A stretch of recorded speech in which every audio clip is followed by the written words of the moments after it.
You know, Ben, I recently acquired a new pop figure, and now we literally have everything we need for the Aquaman scene in Batman v Superman. Really? Yeah.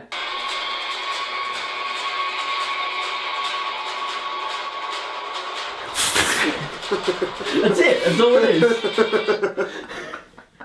Yeah. Like, can't argue with that.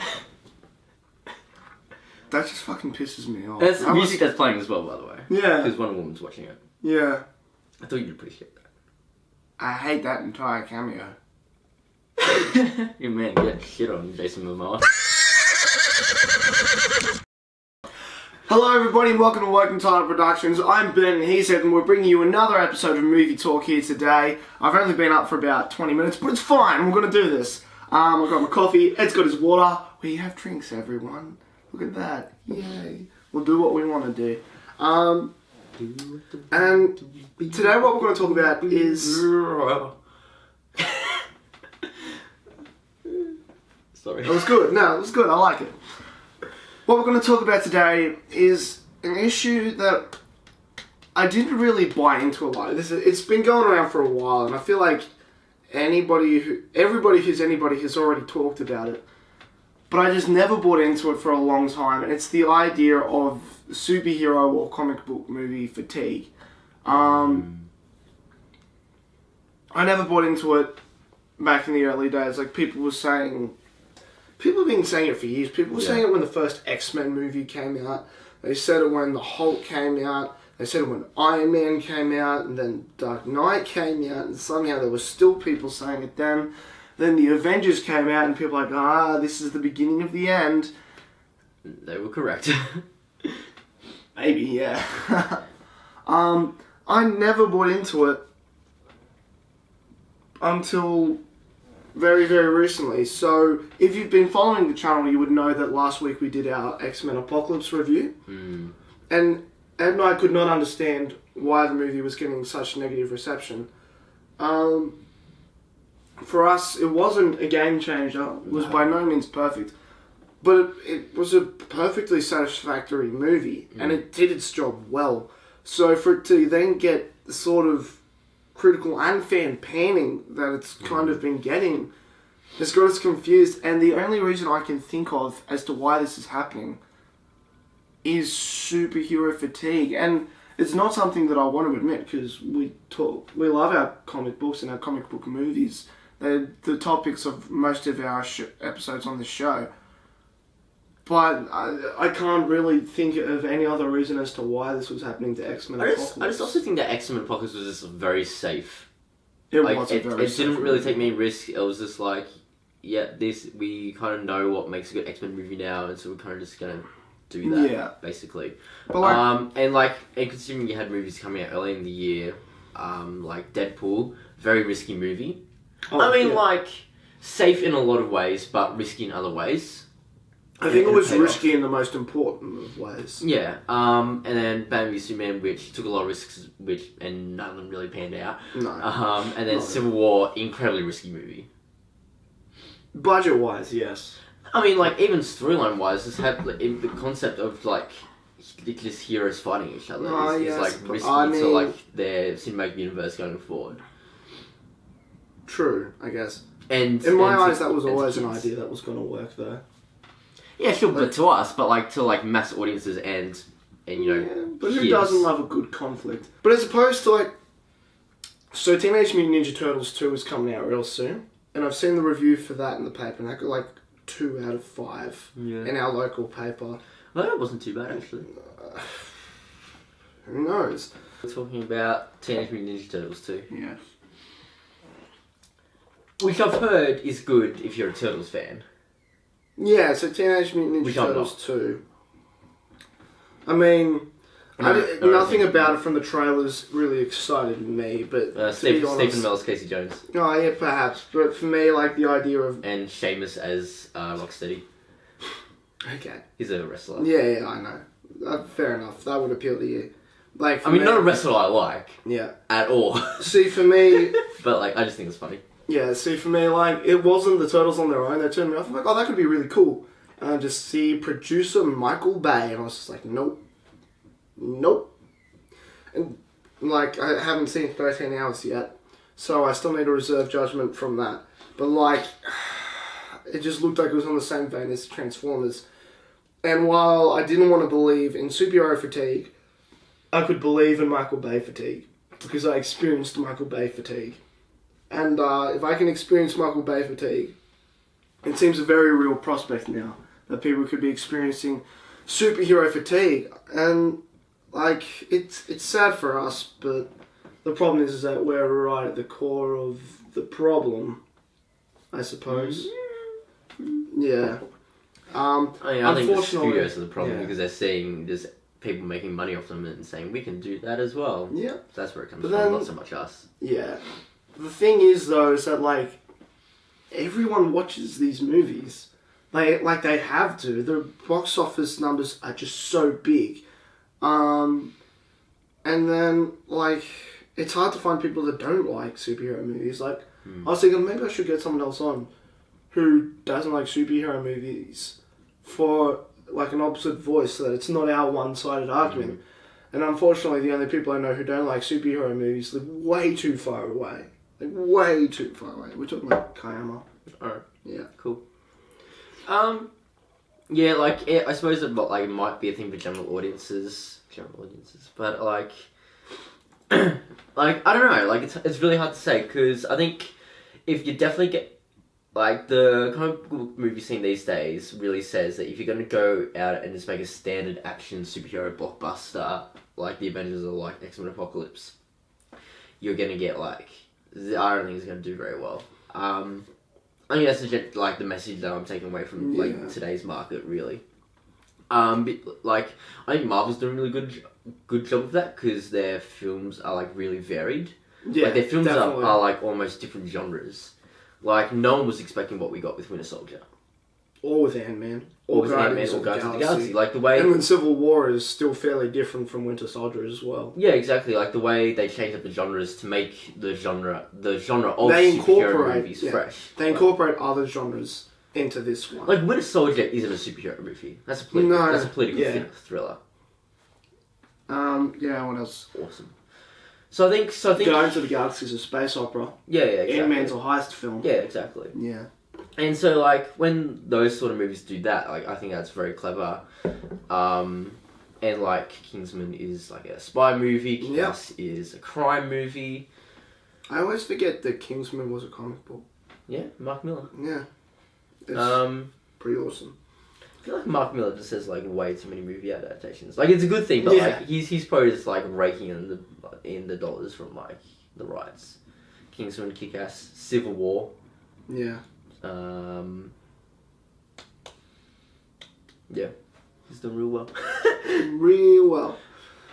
So, do you think, on Civil War, do you think the fact that Civil War was so good, and that Deadpool was so different, and that Batman v Superman was Batman and Superman, that suddenly the idea of another X-Men movie just... Is there anything that might have bored people, do you think? Like, yeah, definitely, I think so. Like, almost as if I can just see the next one, it's fine. Yeah, like, I think just because the X-Men series is in this sort of still a transitional phase that, like, we're not really as connected to those characters as much as we are to all the Marvel characters and stuff like that. Like, seeing, like people have been with, like, Cap for, what, 5 movies now? Yep, he's been in 5 movies, so, like, people just, like... In 6 years. Yeah, no, exactly, 5 years. Exactly, so... 5 movies in 5 years. Yeah. How's that? No, that can't be right. Yeah, 2011 First Avenger. Yeah. Yeah. But then you didn't have anything in 2014. 2013, sorry, then it was 14, 15, 16. So it's 6 years, inclusive of 2011. It's 1 through 6. So 5 movies in 6 years with Captain America. So you're right, there is a major emotional attachment from the audience with Captain America. Yeah. Something similar with Iron Man, even though he's kind of a douchebag. He's a lovable douchebag. And with X-Men Pops, I don't think it was as fan-panned as you think it was. Like, I'm seeing, like, a lot of posts and thoughts saying that, like, that a lot of people did enjoy it, so... True, but there are some fans who don't like it. Yeah, definitely, but I think it was more just, like, a critic thing than more of a fan thing. I think fans thought it was fine, just, like, nothing stand out. Yeah, definitely. It was interesting to see how Suicide Squad does. Yeah, but see, I think that's going to be a fairly different movie. Yeah, I agree. I don't think it'll start very... I think it'll gain traction as it goes along. Mm. Or who knows, maybe it'll just explode opening weekend. Yeah. Oh, you're talking about like his performance. I thought you were talking about the movie. Like it was going to start slow. No. Oh, I don't think it's going to start slow. That's true. If that movie starts slow, I'll just be like, what the hell, DC? What the hell? Actually, Suicide Squad's kind of my last chance with DC. Ooh. Like, I don't know. I feel like I'm going to say this every time a DC movie comes out, but I'm just like, you don't know what to do with your movies.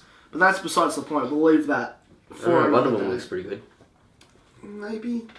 We'll save that for another time. So, yeah, perhaps the idea that not so much that people are bored of comic book movies and they're fatigued, but that there are so many that some people can only afford to see. So many. Yeah, you not everyone's like us. They're not going out Yeah. trying to get there every weekend, every second weekend to try and see a movie.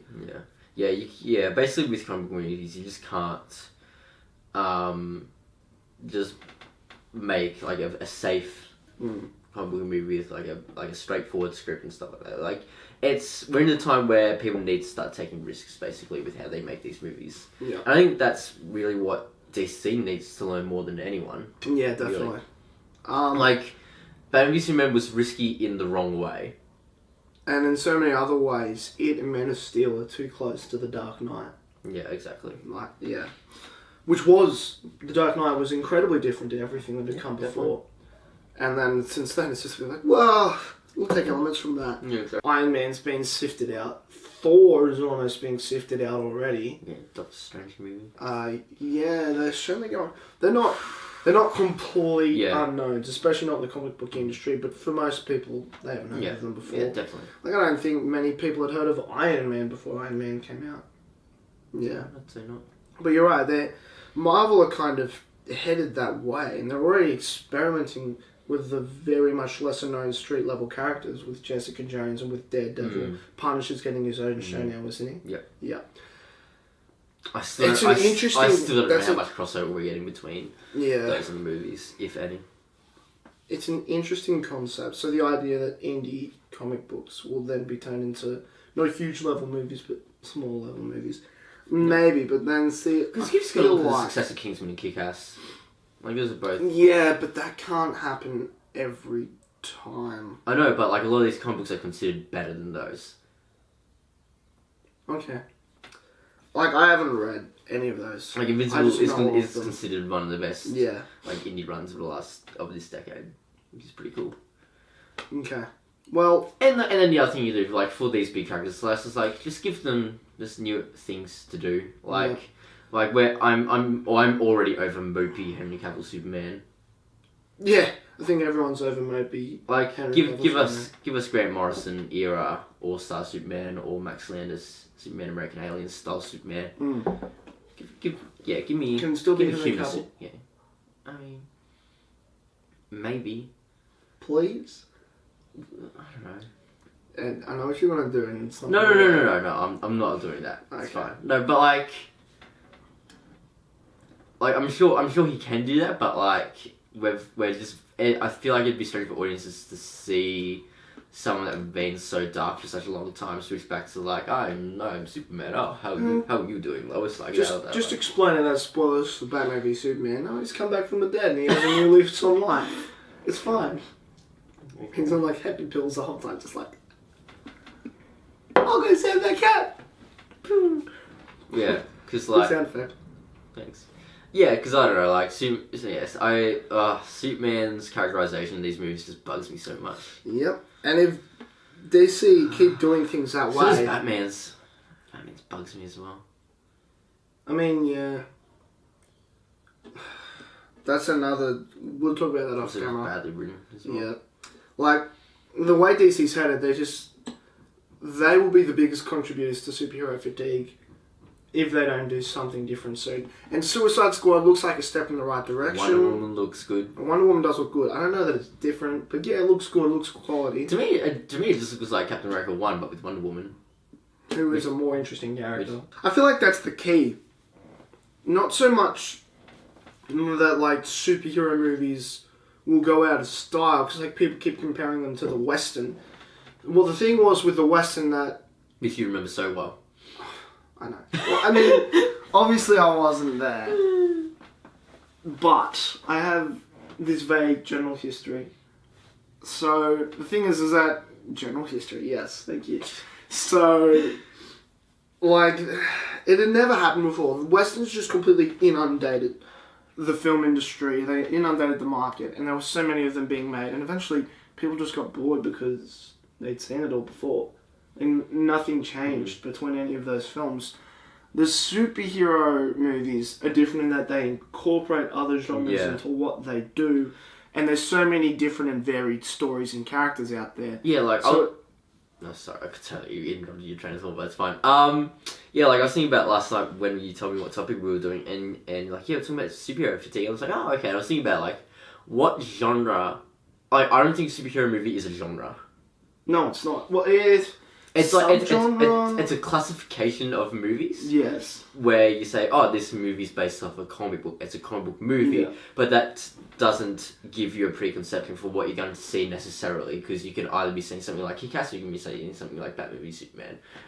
There's a very different movies. You could be seeing Teenage Mutant Ninja Turtles. Yeah, exactly. So like X-Men. Yeah, so I was thinking about, like, I don't think superhero movies are genre exactly. So I agree with you. Like the way they bring in all these different genres, like action, adventure, thriller, crime, all that sort of thing. It keep space opera, all that sort of stuff we were talking about.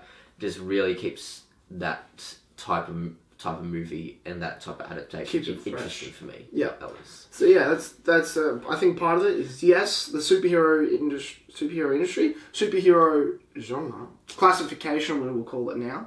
And that's why Guardians of the Galaxy was so successful. Yes, exactly, because it was so different to everything else. And then really after like a second or third viewing, you're kind of just like, this wasn't as good as it was in cinemas. I mean, I still really like it. I know you do. Incorporating other genres keeps superhero films more fresh and interesting than what happened with the Westerns. Because as classic as a lot of the Westerns are, they still are what they are. They are Westerns. Definitively, there are like set qualifications that make it a Western film. That is not the case with comic book movies. And the same thing that applies to every movie ever made. Have your interesting characters. And I feel like there are a lot of interesting comic book characters. There are some which are kind of boring and one note. You're right, in a lot of adaptations, Wonder Woman is boring. So is General Zod. So is Superman. If you don't write him right, Superman becomes the most boring character ever. You have to know how to write Superman properly.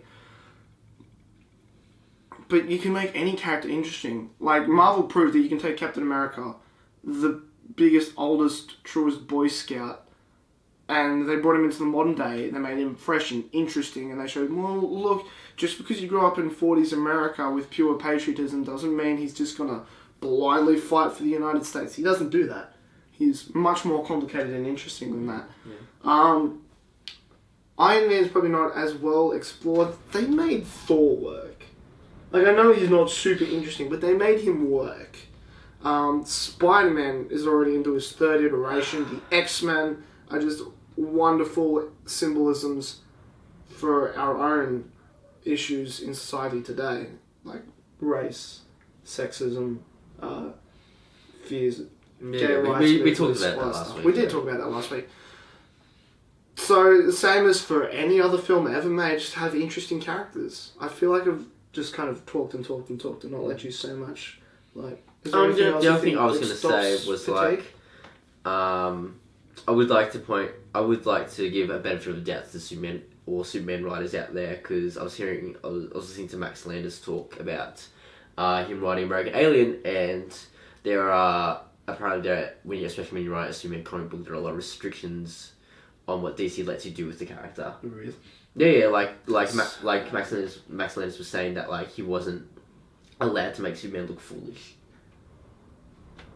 But Superman is foolish sometimes. Yeah, but he's not allowed to look foolish. Because he trusts everyone too much. That should be like a key thing that comes up from time to time. No, I'll link you into the thing I was listening to. But yeah, like when you read American Alien, you can see like how Max Landis uses that character in really interesting ways to like he doesn't look foolish in American Alien, but like it's just cool. I don't want to spoil American Alien. It's just really good. So yeah, like I will point out that like it is tough writing Superman because like he's such like a protected character almost. DC have been very protective of Superman. Yeah. Keeping in mind they did all those suings of all these other characters, including Captain Marvel, who they then acquired the rights to, or he's known as Shazam these days. Yeah, the other not Marvel's Captain Marvel, Shazam Captain Marvel. Yeah, what about him? Well, DC sued the company that originally published him. Oh yeah. Oh yeah. Yeah. Okay, that's a little off topic. We'll save that for another day. We could do a comic book talk and make that work from week to week. Let's be real. No. There's just not enough time. No, there isn't. So what do you think about superhero fatigue? Do you agree with what me and Ed said? Can you stop it from happening? Can you save this subgenre? Can you save this classification? Should superhero movies die? We didn't even talk about the impact that they have on the box office and how they kind of drown out the smaller, interesting films as well.